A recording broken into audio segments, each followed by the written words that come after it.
Perezida wa Leta Zunze Ubumwe za Amerika Donald Trump yatumiye Perezida Paul Kagame w'u Rwanda na mugenzi we wa Repubulika Iharanira Demokarasi ya Kongo Felix Antoine Tshisekedi Tshilombo mu nama i Washington DC.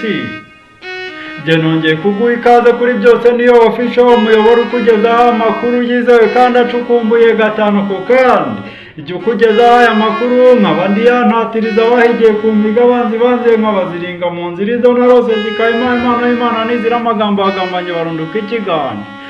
Uri kumwe nawe nibayinga no gusuhuza unaguha ikaze muri aya makuru y'isazitse. Twagiye. Perezida wa Leta Zunze Ubumwe za Amerika Donald Trump yandikiye Perezida wa Repubulika y'u Rwanda Paul Kagame na Perezida wa Repubulika Iharanira Demokarasi ya Kongo Felix Antoine Tshisekedi Tshilombo abatumira mu nama izabahuriza i Washington DC. Minisitiri w'Ububanyi n'Amahanga n'Ubutwererane u Rwanda Olivier Jean Patrick Nduhungirehe yemeje ko ayo mabaruwa yoherejwe akohererezwa abakuru b'ibihugu bombi nyuma yo gushyira umukono ku masezerano y'amahoro mu cyumweru gishize.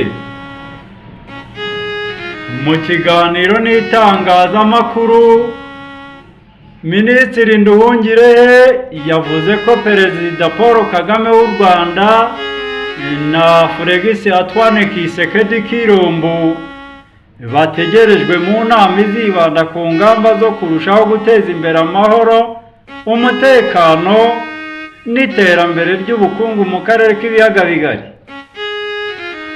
Yakomeje agira ati, yego Perezida Donald Trump yandikiye amabaruwa Perezida wa Repubulika y'u Rwanda Paul Kagame na Perezida Tshisekedi Tshilombo wa Repubulika Iharanira Demokarasi ya Kongo abatumira mu ngoro ya White House. Itariki ntabwo iremezwa, ariko duteganya ko mu nama izabahuza bazashyira umukono ku nyandiko zunganira amasezerano twamaze gushyiraho umukono. Kuwa 27 Kamena 2025 nibwo Minisitiri Nduhungirehe na Minisitiri w'Ububanyi n'Amahanga wa Repubulika Iharanira Demokarasi ya Kongo Madame Therese Kayikwamba Wagner bashyize umukono ku masezerano y'amahoro y'amateka yatumye u Rwanda rusabira Perezida Donald Trump igihembo cy'amahoro cyitiriwe Nobel. Minisitiri Nduhungirehe avuga ko guhura kw'abakuru b'ibihugu i Washington DC bagasinya ku nyandiko zunganira ayo masezerano ari indi ntambwe iganisha ku mahoro n'umutekano birambye no kugaragaza ukwiyemeza kwa Perezida wa Leta Zunze Ubumwe za Amerika Donald Trump ku kugarura amahoro mu karere k'ibiyaga bigari. Yakomeje agira ati, mu by'ukuri tuzareba ko itariki y'iyo nama izemezwa mu minsi iri imbere, ariko turayitegereje. Perezida Kagame yiteguye kuyitabira.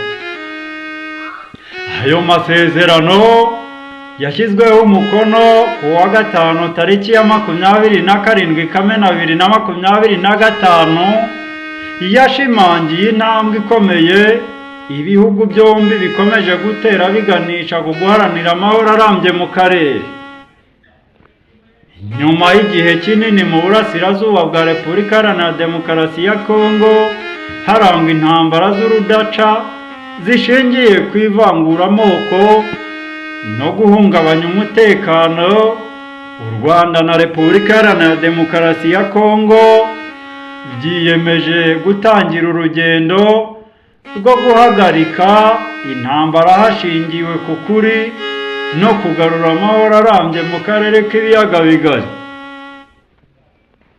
Intambara ihanganishije inyeshyamba z'ihuriro AFC M23 n'ingabo za Repubulika Iharanira Demokarasi ya Kongo FARDC zifatanije n'imitwe yitwaje intwaro irimo iya FDLR na Wazalendo yaje kwivangamo n'ibihugu birimo Burundi, ingabo za SADC n'abacashuro yasubukuye muri Werurwe 2022.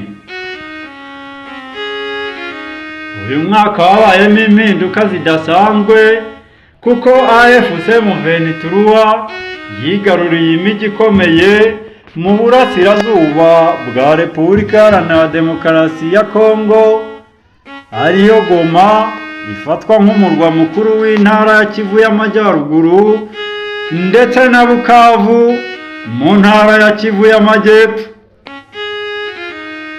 U Rwanda rwisanze nta yandi mahitamo rufite uretse gushyiraho ingamba z'ubwirinzi kubera ko umutwe w'iterabwoba wa FDLR washinzwe n'abasize baruhekuye muri jenoside yakorewe abatutsi mu 1994 ariwo wabaye izingiro ry'ibibazo biboneka mu burasirazuba bwa Repubulika Iharanira Demokarasi ya Kongo. Leta Zunze Ubumwe za Amerika zinjiye muri iki kibazo zigamije gufasha Repubulika Iharanira Demokarasi ya Kongo n'ibihugu by'abaturanyi kubona amahoro arambye no gutangira kubyaza umusaruro umutungo kamere urimo amabuye y'agaciro. Amasezerano yasinywe ateganya ko hazashyirwa mu bikorwa inyandiko y'ibikorwa bya gisirikare yasinywe mu Gushyingo 2024 igamije kurandura FDLR burundu, bityo n'u Rwanda rukabona gukuraho ingamba z'ubwirinzi rwashyizeho mu kurinda imipaka yarwo. Ayo masezerano nanone ashimangira ko ibihugu bizakomeza kwimakaza ukubaha ubusugire bw'abaturanyi, kwambura intwaro no gusubiza mu buzima busanzwe abagize imitwe yitwaje intwaro yose iva mu mahanga, no gushyiraho uburyo buhuriweho bwo guhuza ibikorwa by'umutekano bushingiye ku bwari bwatanzweho inama mu buhuza bwa Angola. Nta masezerano kandi akomoza no korohereza impunzi z'Abanyekongo zimaze imyaka myinshi mu buhungiro gutahuka, kimwe no gufasha abataye ibyabo bagahungira mu bindi bice bya Kongo kubera intambara bakabisubiramo.